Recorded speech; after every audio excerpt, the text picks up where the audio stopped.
चंद्रबाबू नायडू जो आंध्र प्रदेश के सीएम हैं, फिलहाल में एनडीए सरकार का एक हिस्सा है, एक कहा जाए अहम हिस्सा है।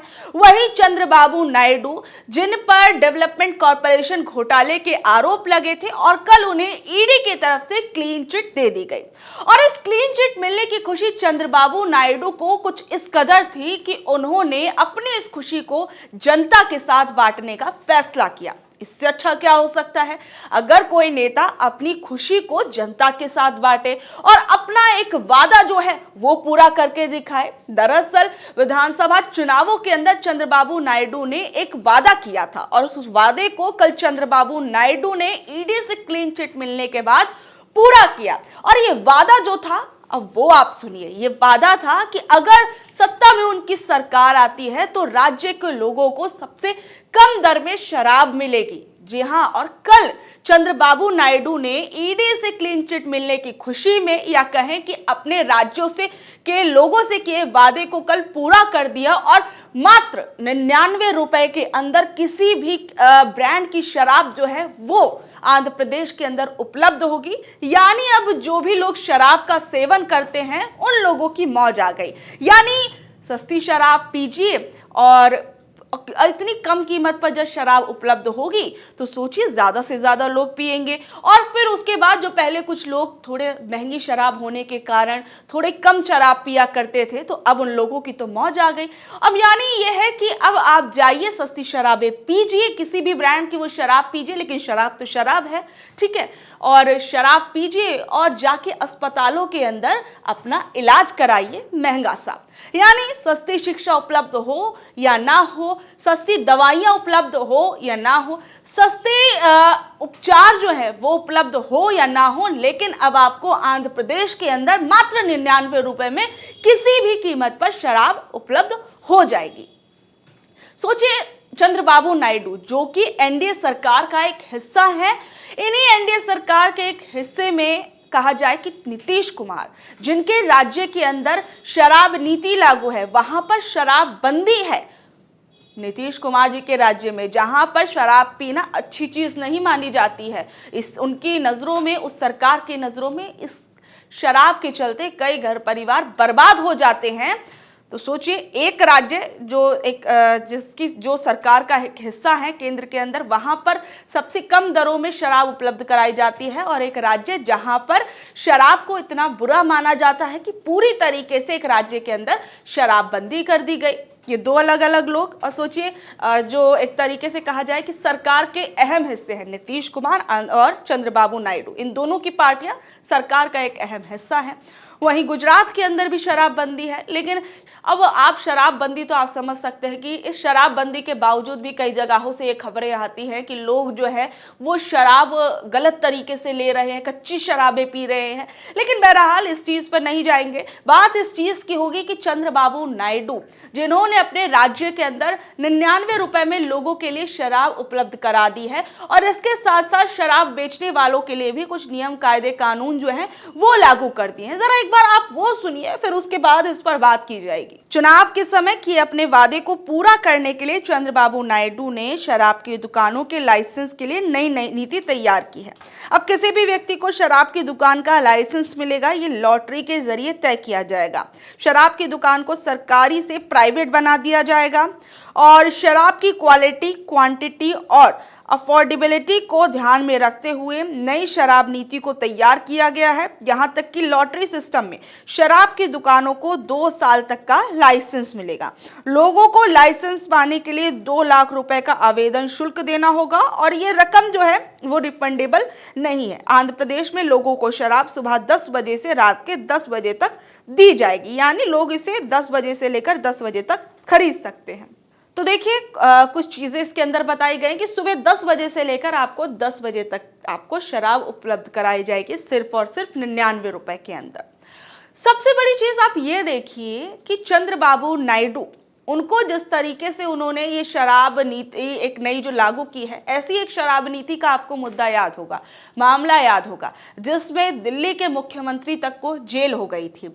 और यानी अब कहा जाए कि इस शराब नीति पर बात नहीं की जा रही कि 99 रुपए में आप शराब लोगों को उपलब्ध करा रहे हैं, और उस शराब नीति पर आप समझ सकते हैं कितना बवाल हुआ, कितना हंगामा मचा और कहा गया कि सस्ती शराबें देकर या फिर सरकार जो है लोगों को नशे में धकेलना चाहती है, इसलिए ये जो है नई लिकर पॉलिसी जो है वो दिल्ली के अंदर लाई गई है। बीजेपी ने इसे लेकर तमाम हंगामे किए, तमाम कहा कि ये जो पूरा का पूरा ये शराब नीति है ये और युवाओं को, लोगों को शराब के नशे में धुत करने के लिए है, सिर्फ और सिर्फ सरकार अपना मुनाफा कमाना चाहती है। मतलब तमाम तरह की बातें उस वक्त की गई। लेकिन आज जब चंद्रबाबू नायडू के राज्य के अंदर मात्र 99 रुपए के अंदर शराब दी जाएगी, तो क्या इससे वो लोग जो पहले उस चीज तक जिनकी पहुंच नहीं थी, जो लोग थोड़ी महंगी शराब होने के कारण नहीं पीते थे या कभी कभी पीते थे, अब क्या वो लोग और भी ज्यादा नशा करने के लिए नहीं जाएंगे? ये एक सवाल है। क्या अब वो लोग पहले के मुकाबले ज्यादा नशे की ओर नहीं जाएंगे? सबसे बड़ी चीज, अब बीजेपी इस पर क्या बोलेगी? क्या अब अपनी ही सरकार के एक हिस्से के जो मुख्यमंत्री हैं एक राज्य के अंदर, क्या उनसे अब ये सवाल नहीं पूछा जाएगा कि अगर आपको जनता की इतनी फिक्र थी तो आप सस्ती शिक्षा करते, आप सस्ती जो उपचार है वो उपलब्ध कराते, तमाम तरह की योजनाएं चलाते या सस्ते सिलेंडर लोगों तक पहुंचाते, पेट्रोल डीजल के एक दाम कम करते। लेकिन आपने वो किया जिस पर सिर्फ और सिर्फ आपको पता है कि आपको फायदा ये होगा कि ये लोग जो नशे में धुत रहेंगे, जिन्हें समाज में क्या चल रहा है, सरकार में क्या चल रहा है, उन्हें किसी चीज से कोई मतलब नहीं होगा और सिर्फ इन लोगों के लिए ये होगा कि उन्हें सस्ती शराबें मिल रही हैं और जिस तरफ से, जिस सरकार से मिल रही है उसको वोट दिया जाए। तो मतलब आप खुद भी, आप लोग समझदार हैं, आप समझ सकते हैं कि किस तरीके से ऐसी नीतियां जो हैं, या फिर 99 रुपए तक की शराब या फिर कम दामों पर जो शराब उपलब्ध होती है, तो ये आप समझ सकते हैं कितने ज्यादा से ज्यादा लोगों तक ये शराब पहुंचेगी और इसका कितना बड़ा और कितना गलत असर जो है वो होगा। यानी अब एक चीज ये भी देखी जाए कि अब आप ये भी, अगर आपसे कोई ये पूछे कि देश के अंदर सबसे ज्यादा सस्ती शराब कहाँ मिलती है, जिसमें पहला नाम गोवा का आता था, तो अब आप उसकी जगह अगर आंध्र प्रदेश बोल दे तो उसमें कहना कोई गलत नहीं होगा। और चंद्रबाबू नायडू, जिन्हें कल ही एक ईडी की तरफ से जो डेवलपमेंट कॉर्पोरेशन घोटाला था उसके अंदर क्लीन चिट दे दी गई, इसको लेकर भी तमाम सवाल खड़े किए गए कि क्या सरकार के साथ आने का चंद्रबाबू नायडू का यही एक मुख्य मुद्दा था कि उन्हें ईडी की तरफ से उनको जिस घोटाले में जेल दी गई थी, लगभग 53-58 दिनों के लिए वो जेल में गए थे, उसके अंदर उनको क्लीन चिट दे दी जाएगी? क्या ये सरकार बनाने से पहले इस चीज की डील हो गई थी?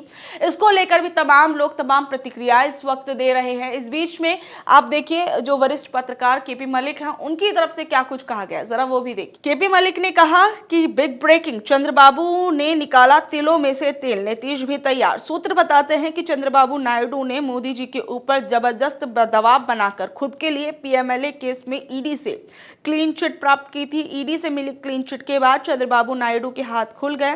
उनकी अगली मांग आंध्र प्रदेश के लिए विशेष राज्य का दर्जा प्राप्त करने की है। यदि ये मांग नहीं मानी गई तो 16 लोकसभा सदस्यों वाले चंद्रबाबू नायडू कुछ भी निर्णय ले सकते हैं, लेकिन इस मांग को पूरा करना मोदी जी के बूते से बाहर है। उधर बिहार में 12 और 5 वाले भी सही मौके की तलाश में हैं। नीतीश भी चाहते हैं कि उनके नेतृत्व में बिहार में जल्द से जल्द चुनाव करा लिए जाएं और वो अगले 5 साल के लिए सुरक्षित हो जाए, लेकिन बीजेपी नहीं मानी। कभी भी हो सकता है 33 का खेला, सही समय पर उजड़ेगा सत्ता का मेला।